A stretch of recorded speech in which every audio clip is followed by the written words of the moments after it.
नमस्कार साथियों, मेरा नाम है एस.एन. भारती और आपका स्वागत है सानवी जीएस चैनल और निखिल कोचिंग सेंटर पे। आज है 25 अक्टूबर 2024 और हम लोग जो है 25 अक्टूबर 2024 से जितने भी करंट अफेयर्स के महत्वपूर्ण क्वेश्चन बन सकते हैं उस सभी पर डिस्कस करेंगे। पीडीएफ आप हमारे टेलीग्राम चैनल से डाउनलोड कर सकते हैं, जिसका लिंक मैंने इस वीडियो के डिस्क्रिप्शन में दे दिया है, तो आप उस लिंक पर जाकर टेलीग्राम चैनल ज्वाइन कर सकते हैं। चलिए शुरुआत करते हैं हम लोग पहले क्वेश्चन से।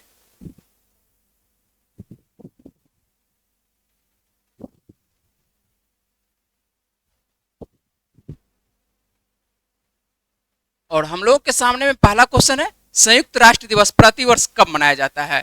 संयुक्त राष्ट्र दिवस जो है मनाया गया है 24 अक्टूबर को, कल ही मनाया गया। तो आइए इसके बारे में बातचीत करते हैं। तो संयुक्त राष्ट्र दिवस प्रतिवर्ष कब मनाया जाता है, तो यह कब मनाया जाता है 24 अक्टूबर को मनाया जाता है। कब मनाया जाता है 24 अक्टूबर को मनाया जाता है। संयुक्त राष्ट्र दिवस जो है प्रतिवर्ष या हर साल कह सकते हैं 24 अक्टूबर को मनाया जाता है और यह जो है 1945 में द्वितीय विश्व युद्ध के बाद वैश्विक शांति और सुरक्षा को बनाए रखने के उद्देश्य से जो है इसकी स्थापना की गई थी। इसकी स्थापना क्यों किया गया था, तो वैश्विक शांति बनाए रखने और सुरक्षा को बनाए रखने के लिए जो है इसकी स्थापना की गई थी। चाबी वहां पे पीछे उनके पास लाइब्रेरी में जो अंतर्राष्ट्रीय शांति और सुरक्षा बनाए रखना, और यह संगठन जो है सदस्य देशों के बीच विवादों को शांतिपूर्ण तरीकों से सुलझाने में यह मदद करता है। यह क्या करता है, यह संगठन जो है अंतर्राष्ट्रीय शांति और सुरक्षा, और यह संगठन जो है सदस्य देशों के बीच विवादों को शांतिपूर्ण तरीकों से सुलझाने में मदद करता है। और इसकी स्थापना कब होती है, तो इसकी स्थापना आपको बता चुके हैं कि 24 अक्टूबर 1945 को होती है। कब होती है, 24 अक्टूबर 1945 को होती है।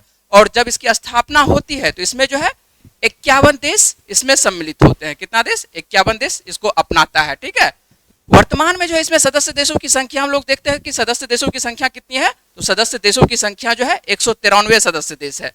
ठीक है, इसमें कितने हैं वर्तमान में सदस्य देशों की संख्या 193 है। और इसका मुख्यालय हम लोग देख लेते हैं, तो मुख्यालय कहाँ पर है वर्तमान में, तो मुख्यालय जो है न्यूयॉर्क शहर में है, जो कि संयुक्त राज्य अमेरिका का एक राज्य है। और यहीं पर जो है राज्य भी है और शहर का नाम भी है, तो दोनों जो है आपको न्यूयॉर्क है। तो संयुक्त राज्य अमेरिका में इसका आपका दिखाई पड़ेगा, संयुक्त राज्य अमेरिका के न्यूयॉर्क शहर में जो है इसका मुख्यालय दिखाई पड़ेगा। ठीक है, तो मुख्यालय याद रखिएगा, मुख्यालय भी पूछा जाता है कि संयुक्त राष्ट्र संघ का मुख्यालय कहाँ है, तो न्यूयॉर्क में है। और इस वर्ष 2024 का थीम क्या है, तो थीम हम लोगों को याद रखना है। तो थीम जो है आपको दिखाई पड़ रहा है समावेशी विकास के लिए सतत समाधान है। समावेशी विकास के लिए जो है आपको सतत समाधान है। चलिए हम लोग नेक्स्ट क्वेश्चन पर चलते हैं।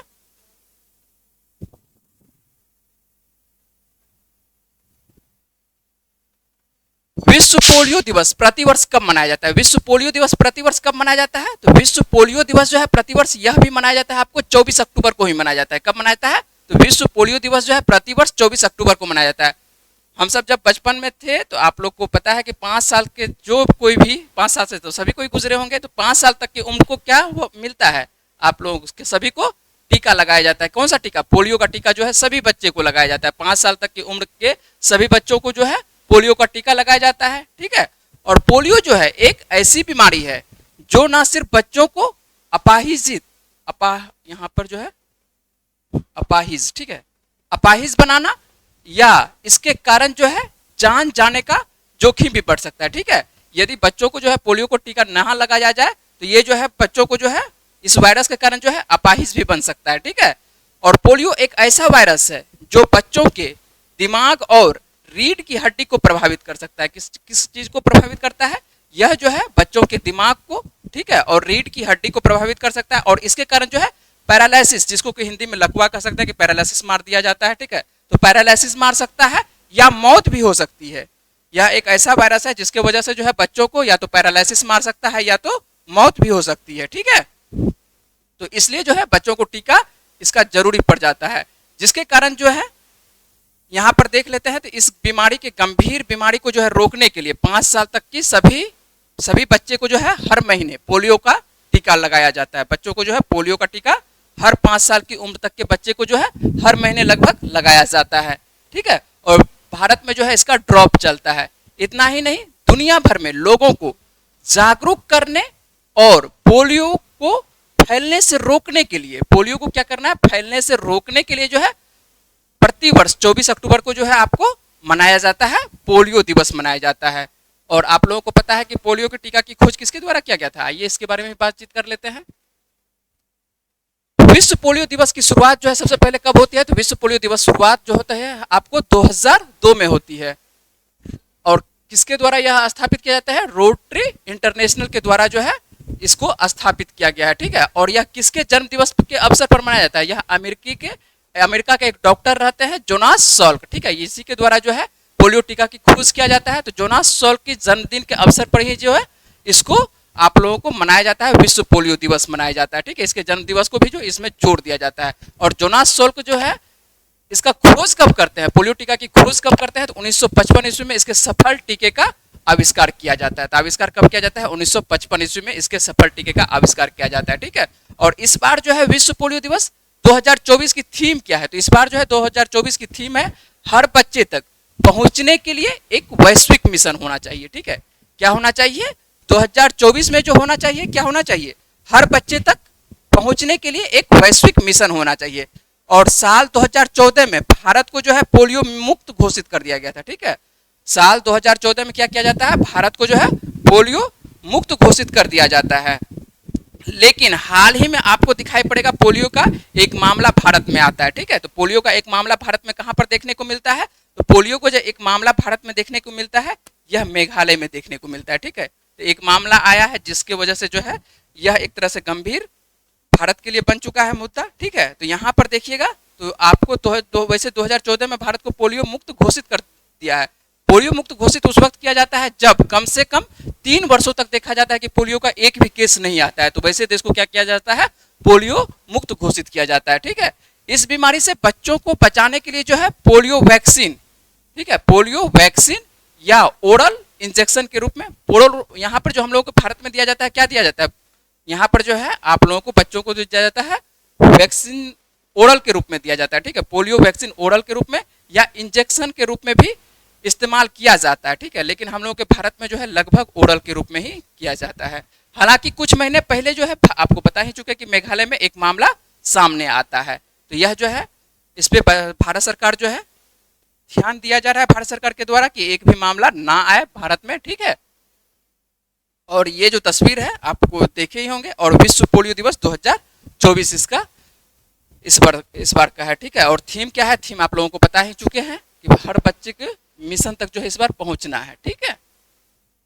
आइए नेक्स्ट क्वेश्चन हम लोग देखते हैं। किसे हाल ही में global anti racism championship award 2024 से सम्मानित किया गया? किसे सम्मानित किया गया है? किसे हाल ही में जो है ग्लोबल एंटी रेसिज्म है, ठीक है, एंटी रेसिज्म चैंपियनशिप अवार्ड 2024 से सम्मानित किया गया है। तो ये किसे सम्मानित किया गया है? यह जो है उर्मिला चौधरी को सम्मानित किया गया। किसे सम्मानित किया गया है? उर्मिला चौधरी को सम्मानित किया गया है। उर्मिला चौधरी नेपाल की एक प्रमुख सामाजिक कार्यकर्ता है। कहाँ की रहने वाली है उर्मिला चौधरी? तो यह जो है नेपाल की रहने वाली है। कहाँ की? तो नेपाल की रहने वाली है।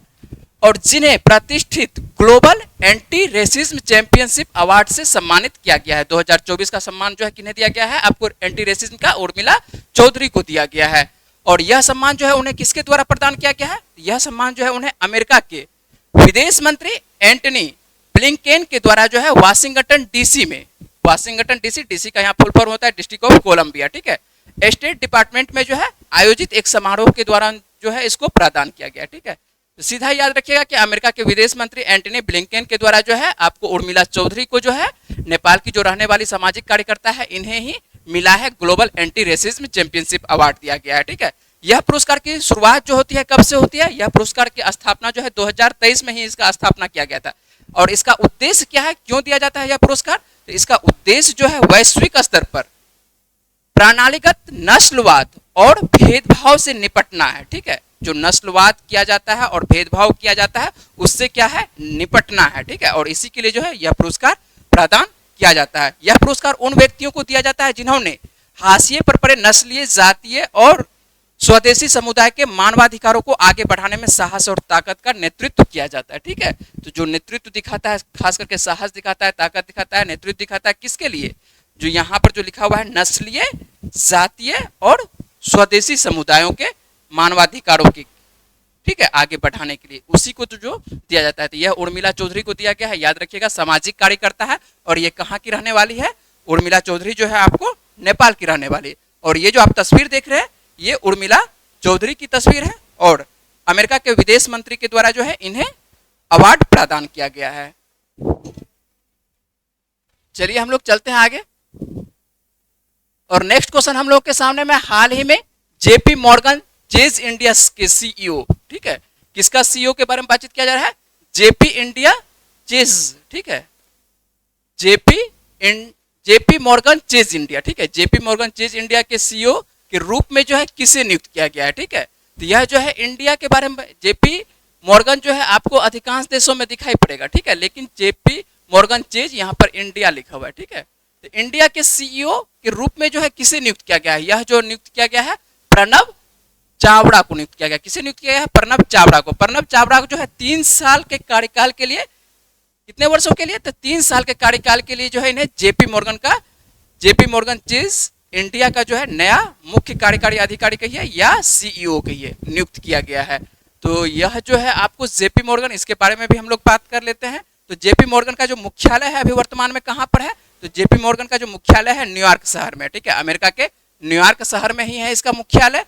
और यह जो है 2023 तक संयुक्त राज्य अमेरिका का सबसे बड़ा, कह सकते हैं बाजार पूंजीकरण के हिसाब से दुनिया का सबसे बड़ा बैंक है, ठीक है। किसके हिसाब से? बाजार पूंजीकरण के हिसाब से, ठीक है, अमेरिका का जो है सबसे बड़ा बैंक कह सकते हैं, या बाजार पूंजीकरण के हिसाब से दुनिया का सबसे बड़ा बैंक है, ठीक है। यह कहाँ पर है आपको? यह अमेरिका में है, लेकिन यह सभी देशों में आपको दिखाई पड़ता है। कहाँ पर दिखाई पड़ता है? यह सभी जेपी मॉर्गन जो है आपको सभी देशों में दिखाई पड़ता है। और जेपी मॉर्गन की तस्वीर, ये तो ऑफिशियल जो ऑफिस है इंडिया में उसका तस्वीर है, ठीक है। और ये जो आपको दिखाई पड़ रहा है ये प्रणब चावड़ा, ठीक है, ये जो तस्वीर है आपको प्रणब चावड़ा का तस्वीर है। और इन्हें ही, प्रणब चावड़ा को ही जो है जेपी मॉर्गन इंडिया का जो है नया सीईओ नियुक्त किया गया है, ठीक है। तो ये चलते हम लोग आगे।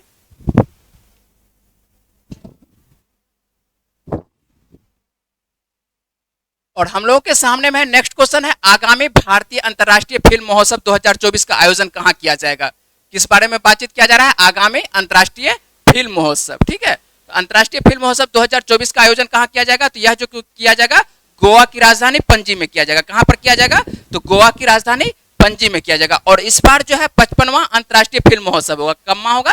तो 55वां अंतर्राष्ट्रीय फिल्म महोत्सव होना है, भारतीय 55वां भारतीय अंतर्राष्ट्रीय फिल्म महोत्सव।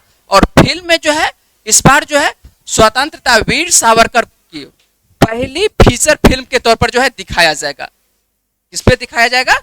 पहली फीचर फिल्म के तौर पर दिखाया जाएगा। और यह महोत्सव कहां पर होने वाला है? यह महोत्सव आपको गोवा की राजधानी पणजी में होने वाला है। और कब से कब तक के बीच होने वाला है? यह जो है आपको 20 से 28 नवंबर तक चलेगा। कब से कब तक? यह 20 से आपको 28 नवंबर तक चलने वाला है। और यह जो आप फिल्म देख रहे हैं, और इस फिल्म को देखे ही होंगे आप लोग, स्वतंत्रता वीर सावरकर पर एक फिल्म बनाया गया है। और इसमें जो है किसके द्वारा? रणदीप हुड्डा के द्वारा, ठीक है। किसके द्वारा इसमें का खास करके हीरो का काम किया गया है? तो रणदीप हुड्डा के द्वारा किया गया है। और इस साल मार्च में ये हिंदी और आपको मराठी भाषा में जो है सिनेमा घरों में रिलीज किया गया था, ठीक है। सिनेमा घरों में जो आप दिखाई पड़ता है आपको, ये 2 भाषा में दिखाई पड़ता है, हिंदी में दिखाई पड़ता है और मराठी भाषा में दिखाई पड़ता है। और इसका खास करके कह सकते हैं कि जो निर्देशित करने का काम जो किया गया किसके द्वारा किया गया है? तो ये रणदीप हुड्डा के द्वारा ही किया गया था। और रणदीप हुड्डा जो है फिल्म में मुख्य भूमिका के रूप में भी निभाए थे। रणदीप हुड्डा ही फिल्म में नायक के रूप में भी थे और इसी के द्वारा जो है निर्देशित भी किया गया था। और यह कहानी जो है आपको स्वतंत्रता वीर सावरकर की जो कहानी है आप लोग पता ही है, ये जो है भारत के कहानी के लेखक और राजनेता विनायक दामोदर सावरकर के जीवनी पर आधारित है। यह फिल्म जो है किसके जीवन पर आधारित है? तो यह राजनेता विनायक दामोदर, जिसको कि बीडी सावरकर बोलते हैं, तो बीडी सावरकर के जीवन पर आधारित यह फिल्म है। और नाम आता है गोवा का, तो गोवा की राजधानी क्या है? तो गोवा की राजधानी आप लोगों को पता है कि पणजी है। और मुख्यमंत्री वर्तमान में कौन है? तो प्रमोद सावंत है। और राज्यपाल कौन है? पीएस श्रीधरन पिल्लई है। कौन है? पीएस श्रीधरन पिल्लई है। और लोकसभा की कितनी सीटें गोवा से आती है? तो 2 सीटें आती है। और राज्यसभा की कितनी सीटें आती है? मात्र 1 सीटें आती है, ठीक है। राज्यसभा की कितनी सीटें आती है? मात्र 1 सीटें गोवा से आती है, ठीक है। और इसी से संबंधित एक और क्वेश्चन है, हम लोग उसको भी देखते हुए चलेंगे। पहले ये तस्वीर आप देख लीजिए। और ये तस्वीर जो है आपको दिखाई पड़ रहा है किसका तस्वीर है, ये रणदीप हुड्डा की तस्वीर है। और इनमें जो है रणदीप हुड्डा जो है वीर सावरकर का इसमें रोल निभाए हैं, ठीक है। तो वीर सावरकर के जन्म का खास करके कह सकते हैं कि जीवन पर जो फिल्म बनाया गया है उनमें जो है आपको रणदीप हुड्डा के द्वारा इसमें अभिनय का काम किया गया है। और इसी से संबंधित एक और क्वेश्चन है और उस क्वेश्चन को भी हम लोग देख लेते हैं। 55वां भारतीय अंतर्राष्ट्रीय फिल्म महोत्सव किस देश को फोकस देश के रूप में यहाँ पे जो है नामित किया गया, ठीक है। 55वां फिल्म अंतर्राष्ट्रीय फिल्म महोत्सव आपको अभी जस्ट बताया कि कहां पर हो रहा है, तो यह जो है गोवा में होने वाला है, ठीक है, गोवा की राजधानी पणजी में। और इसमें किसी न किसी एक देश को जो है फोकस किया जाता है। तो इस बार जो है किस देश को फोकस कर किया गया है, तो इस बार जो है फोकस किया जाएगा ऑस्ट्रेलिया को। किसको फोकस किया जाएगा, ऑस्ट्रेलिया को फोकस किया जाएगा। 55वां भारतीय अंतर्राष्ट्रीय फिल्म महोत्सव, ठीक है, ऑस्ट्रेलिया को जो है इस बार फोकस किया जाएगा। और इसमें जो है स्वदेशी और समकालीन कथाओं को उजागर करने वाली 7 ऑस्ट्रेलियाई फिल्म दिखाई जाएगी। कितनी फिल्म दिखाई जाएगी, 7 ऑस्ट्रेलियाई फिल्म दिखाई जाएगी। जिससे क्या होगा कि यहाँ के सामाजिक और भारत का समाज और क्या कह सकते हैं आप ऑस्ट्रेलिया के समाज के बारे में लोगों को जानकारी प्राप्त होगा, ठीक है। तो इसीलिए जो है सामाजिक परिदृश्य से जो है फिल्म को जो है महोत्सव के तौर पर जो दिखाया जाता है। और सभी देशों का फिल्म इसमें दिखाया जाता है, लेकिन किसी न किसी एक देश को क्या किया जाता है, फोकस किया जाता है कि इस बार जो है इस देश को फोकस, तो इस बार जो है किसको फोकस करने के विचार में है, तो ऑस्ट्रेलिया को फोकस करने के विचार में। और जब ऑस्ट्रेलिया का नाम आता है तो हम लोग ऑस्ट्रेलिया की राजधानी और यहाँ का मुद्रा देखते हुए चलते हैं। तो ऑस्ट्रेलिया की राजधानी क्या है, तो ऑस्ट्रेलिया की राजधानी कैनबरा है। और यहाँ पर जो मुद्रा चलती है, कौन सी मुद्रा चलती है, डॉलर मुद्रा चलती है। और वर्तमान में प्रधानमंत्री ऑस्ट्रेलिया कौन है, तो एंथोनी अल्बानीज है। कौन है, एंथोनी अल्बानीज आपको यहाँ के प्रधानमंत्री हैं। कहाँ के, आपको ऑस्ट्रेलिया के, ठीक है। चले हम लोग आगे, चलिए। और नेक्स्ट क्वेश्चन हम लोग के सामने में देखिए कौन सा है। और ये जो क्वेश्चन है आप लोगों को इतिहास से भी संबंधित है, करंट अफेयर से तो संबंधित है ही। और जब ये आता है इतिहास में, तो इतिहास में भी आप लोग पढ़े होंगे गुरु नानक का जन्म कहां पर होता है और गुरु नानक जी का मृत्यु कहां पर हुआ है, ठीक है। और उनका जो मृत्यु हुआ है जहां पर और उनका जहां पर जन्म हुआ है, दोनों जगह क्या है, गुरुद्वारा बना हुआ है। और दोनों जगह जो गुरुद्वारा बना हुआ है दोनों फेमस गुरुद्वारा है। और ये भी पूछा जाता है कि गुरु नानक का जन्म कहां पर होता है और मृत्यु कहां पर हुआ है, ठीक है। और जो दोनों है जगह वो दोनों कहां पर है, पाकिस्तान में है, ठीक है। कहां पर है, पाकिस्तान में है। और भारत में आपको दिखाई पड़ेगा क्या कि भारत में जो है सिख संप्रदाय ज्यादा है, ठीक है। पाकिस्तान में भी ऐसा नहीं है कि पाकिस्तान में नहीं, पाकिस्तान में है लेकिन सीमित मात्रा में है, ठीक है। लेकिन भारत में आपको अधिकांश यहाँ पर कह सकते हैं कि सिखों की जनसंख्या काफी है। और जो मान्यता रखने वाले हैं तो गुरु नानक के तौर पर जो है सभी कोई मान्यता वहां पर रखते हैं। चलिए आइए, इसी के बारे में क्वेश्चन है और इसी से संबंधित क्वेश्चन है, इसी से हम लोग बातचीत करते हैं। भारत और पाकिस्तान ने श्री करतारपुर, ठीक है, श्री करतारपुर साहिब गलियारा समझौते की अवधि को जो है कितने वर्ष के लिए बढ़ा दिया गया है, ठीक है। कितने वर्ष के लिए क्या किया गया है, बढ़ा दिया गया है। तो इसके बारे में आइए बात करते हैं। तो यह जो है 5 वर्षों के लिए क्या किया गया है, बढ़ा दिया गया है। कि कितने वर्षों के लिए बढ़ा दिया गया है, अभी 2024 चल रहा है और 5 वर्ष यदि हम लोग जोड़ते हैं तो ये कब तक के लिए बढ़ा गया है, 2029 तक के लिए बढ़ा दिया गया। कब तक के लिए बढ़ा दिया गया, ये भी क्वेश्चन पूछा जा सकता है कि कब तक के लिए बढ़ा दिया गया। तो यह आपको 2029 तक के लिए बढ़ा दिया गया है, ठीक है। आइए इसके बारे में बातचीत करते हैं। भारत और पाकिस्तान ने श्री करतारपुर साहिब गलियारा समझौते की अवधि को जो है 5 वर्ष के लिए बढ़ाने की सहमति व्यक्त की है, ठीक है। और भारत से पाकिस्तान के करतारपुर में स्थित जो गुरुद्वारा साहिब है, यह जो है तीर्थ यात्रियों की यात्रा को सुविधाजनक बनाने के उद्देश्य से जो है इस पे देखते हैं तो 24 अक्टूबर 2019 को समझौता होता है, ठीक है। कब होता है, तो जो 24 अक्टूबर 2024 को। और जो है कल जो है कह सकते हैं कि 24 अक्टूबर आपको यहाँ पर 5 वर्ष पूर्ण चुका था। जब 5 वर्ष यहाँ पर पूर्ण चुका था तो इसको गलियारा को बंद कर दिया जाता, लेकिन इस पे जो है फिर से समझौता हो गया। और जब फिर से समझौता हुआ है तो इसको जो है कितने वर्षों के लिए बढ़ाने का कार्य किया गया है, 5 वर्षों के लिए फिर से आगे बढ़ा दिया गया है, ठीक है। तो यह जो है इसकी आपको याद रखना है कि यह समझौता होता कब है, कौन सा समझौता, भारत पाकिस्तान करतारपुर गलियारा, ठीक है। ये याद रखिएगा, करतारपुर गलियारा। हम लोग अभी बात करेंगे करतारपुर के भी बारे में बातचीत करेंगे। चलिए पहले ये देख लेते हैं। तो 24 अक्टूबर 2019 को जो है इस पे समझौता होता है और यह समझौता जो है मात्र 5 वर्षों के लिए वैध था। कितने वर्षों के लिए वैध था, यह समझौता मात्र 5 वर्षों के लिए ही वैध था। 2019 से लेकर 2024 तक वैध था, ठीक है, 24 अक्टूबर 2024 तक। लेकिन इसे जो है फिर से कितना वर्षों के लिए बढ़ा दिया गया है, 5 वर्षों के लिए जो है इसे फिर से बढ़ा दिया गया। और नाम आता है करतारपुर का, ठीक है। तो हम लोग को करतारपुर के बारे में भी जानना चाहिए। करतारपुर में क्या होता है? करतारपुर में जो है गुरु नानक का क्या होता है? जन्म होता है या मृत्यु होता है? तो गुरु नानक जी का क्या होता है? यहाँ पर मृत्यु होती है। ठीक है, करतारपुर आप लोग नाम सुने होंगे करतारपुर के बारे में। तो ठीक है, करतारपुर में क्या होता है? इनका जन्म मृत्यु होता है। और जन्म कहाँ पर होता है? तो आप लोग पढ़े होंगे तलवंडी में। ठीक है, कहाँ पर होता है? पंजाब प्रांत के तलवंडी में। और अभी जो है तलवंडी का नाम परिवर्तन कर दिया गया है। आइए उसके बारे में बातचीत करेंगे, लेकिन पहले करतारपुर के बारे में बातचीत कर लेते हैं। ठीक है, तो करतारपुर साहिब गुरुद्वारा, जिसे मूल रूप से गुरुद्वारा साहिब के नाम से जाना जाता है। किस नाम से जाना जाता है? करतारपुर साहिब गुरुद्वारा, जिसे मूल रूप से गुरुद्वारा दरबार साहिब के नाम से जाना जाता है। सिखों का एक प्रमुख धार्मिक स्थल है। ठीक है, किस धर्म का? तो सिख धर्म का जो है यहाँ पर एक ये धार्मिक स्थल है, जहां गुरु नानक देव जो है अपने जीवन के अंतिम वर्ष बिताए थे। ठीक है, गुरु नानक देव जो है अपने जीवन के अंतिम वर्ष बिताए थे। और इस स्थान पर गुरु नानक जी जो है 16 सालों तक अपना जीवन व्यतीत किए थे। कितने वर्षों तक? 16 वर्षों तक जो है अपना जीवन व्यतीत किए थे। और बाद में इसी गुरुद्वारे की जगह पर गुरु नानक देव जी का जो है अपना देह जो है 22 सितंबर 1539 को छोड़ते हैं। ठीक है, इसका मतलब है कि 22 सितंबर 1539 को क्या हो जाता है? इनकी मृत्यु हो जाती है। ठीक है, 22 सितंबर 1539 को इनकी मृत्यु कहां पर हो जाती है?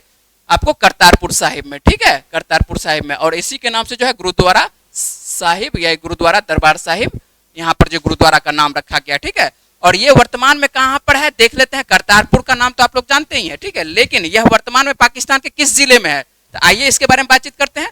तो पाकिस्तान के नारोवाल जिले में है। वर्तमान में ये कहां पर है? तो ये पाकिस्तान के नारोवाल जिले में। किस जिले में है? तो पाकिस्तान के नारोवाल जिले में है बसा करतारपुर। ठीक है, एक छोटा सा जगह है। तो नारोवाल जिले में एक छोटा सा जगह है और उसका क्या नाम है? करतारपुर नाम है। ठीक है, पाकिस्तान स्थित पंजाब प्रांत में। ठीक है, ये यदि राज्य पूछते हैं ये किस राज्य में है?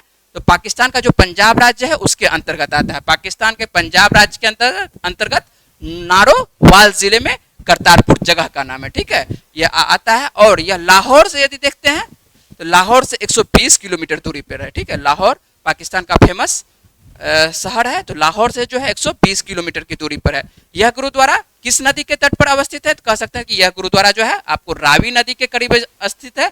और इसे डेरा साहिब के नाम से भी यह जाना जाता है। ठीक है, और डेरा साहिब के नाम से क्यों जाना जाता है? तो डेरा साहिब जो है रेलवे स्टेशन के आसपास में है ये। ठीक है, डेरा साहिब रेलवे स्टेशन से इसकी दूरी जो है 4 किलोमीटर, मात्र 4 किलोमीटर है। ठीक है, तो करतारपुर को जो है डेरा साहिब के नाम से भी जाना जाता है। कहीं कहीं पर आपको लिखा हुआ रहेगा कि इनकी मृत्यु कहां पर होती है? तो डेरा साहिब में। तो डेरा साहिब इसलिए लिखा हुआ रहता है क्योंकि यहाँ पर जो है डेरा साहिब के नाम से रेलवे स्टेशन है। कहां पर?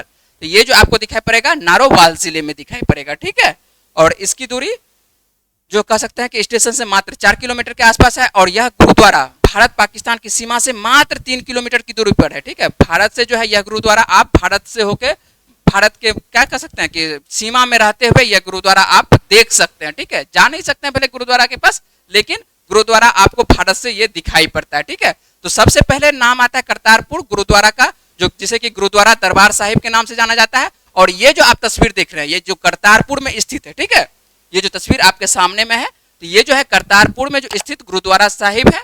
ठीक है, उसका तस्वीर है। ठीक है, दरबार साहिब के नाम से इसे जाना जाता है। ठीक है, किस नाम से? गुरुद्वारा दरबार साहिब के नाम से जाना जाता है। और यहाँ पर क्या होता है? गुरु नानक जी का क्या होता है? मृत्यु होता है। ठीक है, तो ये भी क्या है? सिख धर्मों का जो है एक तरह से धार्मिक स्थल है। और यहाँ पर जो है भारत से लोग पाकिस्तान जाते हैं इस गुरुद्वारा में अपना शीश नवाजने। ठीक है, चलिए आगे हम लोग चलते हैं और इसी से संबंधित कुछ और बातें करते हैं। ठीक है, ये तो हुई जहां पर गुरु नानक जी का मृत्यु हुआ और कहीं ना कहीं फिर जन्म भी होता है। तो जन्म के बारे में भी बातचीत कर लेते हैं क्योंकि ये इतिहास से भी क्वेश्चन आता है। और जब इतिहास से क्वेश्चन आता है तो करंट अफेयर्स और इतिहास को जोड़ के हम लोग पढ़ेंगे। क्या करेंगे? करंट अफेयर्स के साथ साथ जो इतिहास से संबंधित जो भी बातें होंगी, ठीक है, उस पर भी हम लोग बातचीत करते हुए चलेंगे। आइए इस पे भी बातचीत कर लेते हैं।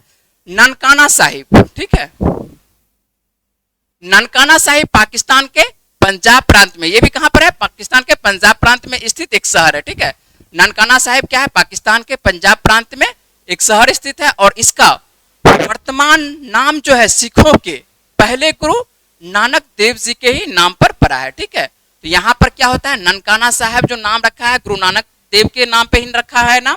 ठीक है, और यहाँ पर गुरु नानक जी का क्या होता है? यहाँ पर जो है गुरु नानक जी का जन्म होता है, ठीक है। तो गुरु नानक जी का जन्म स्थान होने के कारण यह स्थान जो है सिख धर्मों का क्या है, सबसे पवित्र स्थलों में से एक है, ठीक है। जहां पर जन्म होता है और जहां पर मृत्यु होता है वो दोनों क्या है, आपको सिख धर्मों का पवित्र स्थल के रूप में ये दोनों जाना जाता है, ठीक है।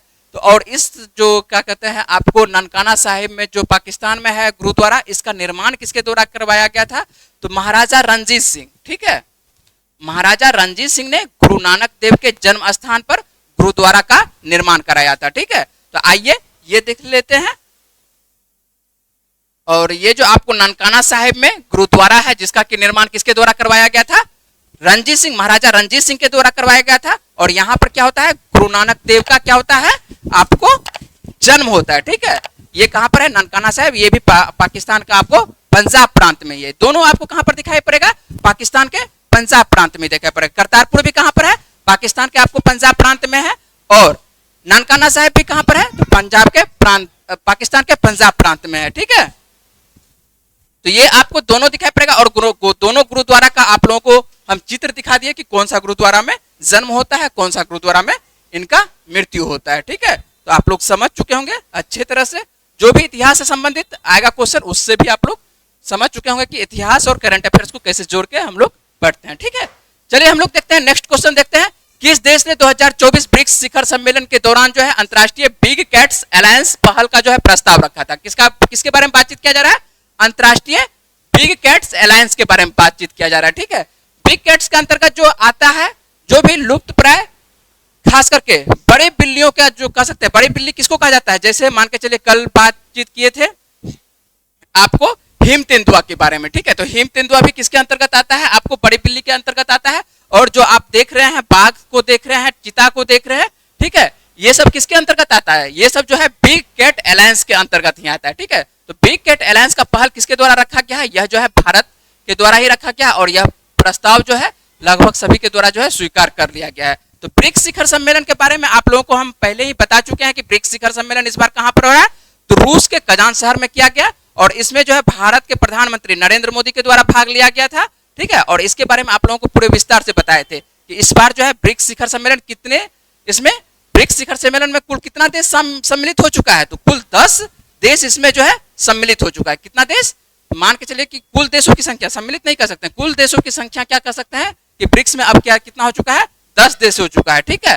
पहले इसमें मात्र 5 देश हुआ करता था, लेकिन अभी वर्तमान में ब्रिक्स का जो है संगठन कितने देशों का हो चुका है, तो ये 10 देशों का संगठन बन चुका है, ठीक है। इसके बारे में यदि आप नहीं देखे हैं वीडियो तो आप पिछला वीडियो जाके आप देख सकते हैं। ब्रिक्स के बारे में मैंने पूरे विस्तार से बताया है, ठीक है।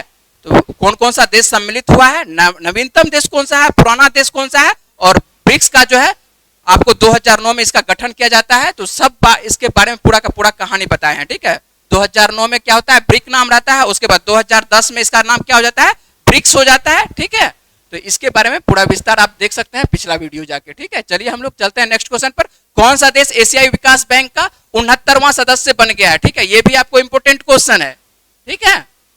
आप लोगों को 2-3 दिन पहले ही मैंने बताया था कि विकास बैंक में कुल कितना सदस्य देश था, तो 68 था। लेकिन अब क्या होता है, एशियाई विकास बैंक जिसको कि एडीबी हम लोग बोलते हैं, इसमें जो है एक नया सदस्य देश जुड़ गया है, ठीक है। और नया सदस्य देश जब जुड़ा है तो इसकी संख्या कितना हो चुका है, 69वां हो चुका है, ठीक है। जब 69वां हो चुका है तो इसमें कौन सा नया देश जुटा है, तो नया देश जो जुटा है इसमें इजराइल जुटा है। कौन सा नया देश जुटा है, इजराइल जुटा है, ठीक है। एडीबी क्या है, एक क्षेत्रीय विकास बैंक है जिसकी स्थापना कब होती है, वर्ष आपको 1966 में होती है। कब होती है, वर्ष 1966 में होती है। एशिया और प्रशांत क्षेत्र में सामाजिक आर्थिक विकास को बढ़ावा देने के उद्देश्य से जो है इसका स्थापना किया जाता है। क्यों किया जाता है स्थापना, इसका जो है आपको सामाजिक आर्थिक विकास को बढ़ावा देने के उद्देश्य से किया जाता है। और इसकी स्थापना कब होती है, तो 1966 में होती है। और इसकी मान के चलिए अभी जो है सदस्य देशों की संख्या कितना हो चुका है, 69 हो चुका है। कितना हो चुका है, 69 हो चुका है, ठीक है। याद रखिएगा आप लोग, 69 हो चुका है। और नया सदस्य देश कौन है, इजराइल है, ठीक है। और जब इजराइल इसमें जुड़ता है तो ये जो है आपको ये भी पूछा जा सकता है कि किस संकल्प संख्या के द्वारा ये जुड़ता है, ठीक है। तो 414 संकल्प संख्या के माध्यम से जो है इसका अनुमोदन किया जाता है और इजराइल जो है 69वां सदस्य देश के रूप में इसमें शामिल हो जाता है।